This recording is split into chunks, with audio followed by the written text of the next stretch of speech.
The purpose of this video is to show you APA citation resources and Zotero Reference Manager.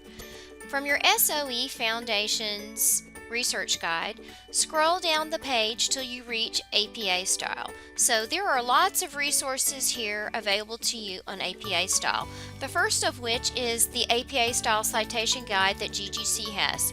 You can open this and let's go and look at that. This is our citation guide. Of course, the APA manual is your guidelines to follow. We do have copies of that available in the library.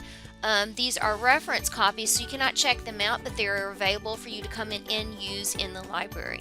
So as we scroll through this APA citation guide, the next page is APA 7th Resources, Formats, and Examples.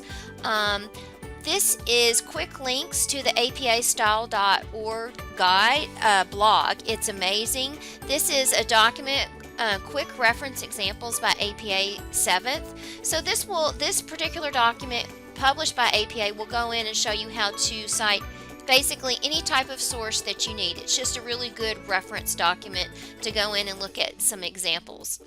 Also, we have common reference examples in APA 7th here.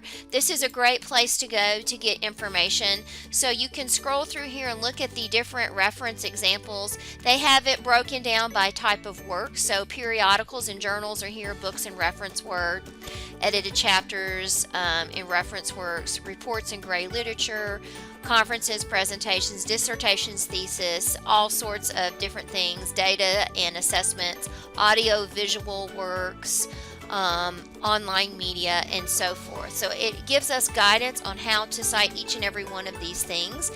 This is what our APA style citation guide was built upon, between that and the APA manual. So as you'll notice, we have pages on just about any type of source as well that you can go in and cite.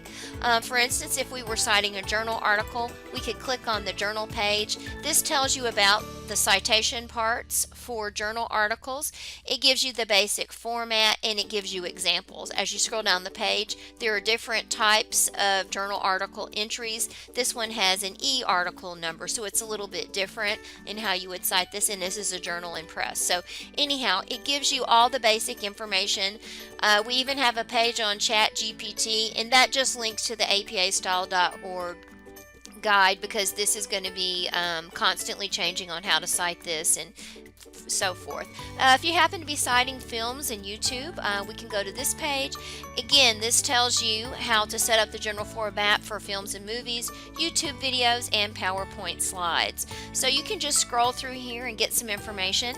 In-text citations are very important. This gives you the basic of in-text citations, how to set it up if it's one author, if it's more than one author. And APA 7th has it established now.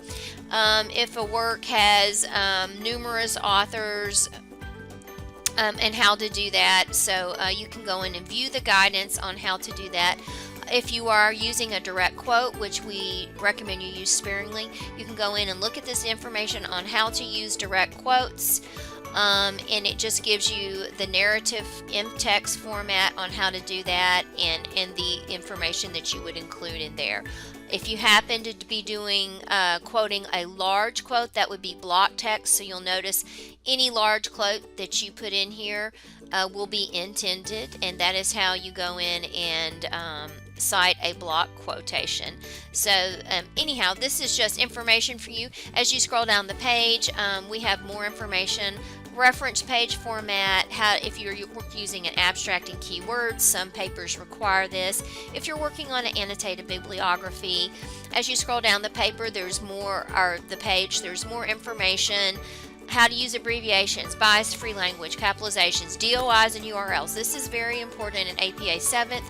Make sure that your DOI, or your digital object identifier, is in the correct format. This is the correct format, https://doi.org/ and this is your alphanumeric code that makes up your digital object identifier. The reason we want this is a permanent URL. So if we happen to be citing a website or something like that, these websites, these web addresses change, so this is going to be a permanent place to store this source. And this gives you the rules on DOIs, that we should use a DOI. If it does not have a DOI, use the permanent link. If it doesn't have a DOI or a permanent link, you use the URL. If you have questions, you can always contact me.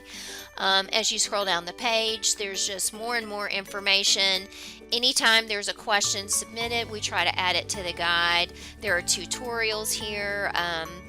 If you are doing specific citations for business, there's a page here. There's nursing. There's all sorts of information as you scroll down the page. So this is our APA citation guide that we're looking at. We link to that from your research guide. So I'm just going to scroll back a few pages till we get to our original guide. We are at the School of SOE Foundations Research Guide. As we scroll down the page, we were looking at the APA style page, and then you can click on any one of these things. Also, I do want to point out that if you are struggling with your citations and how to format them and put them together, the Academic Enhancement Center is a great place to go for citations. So as you scroll down the page, we do have a link to the Academic Enhancement Center. This is their phone number, this is their email, this is a link to their webpage, and they have in-person and online appointments available.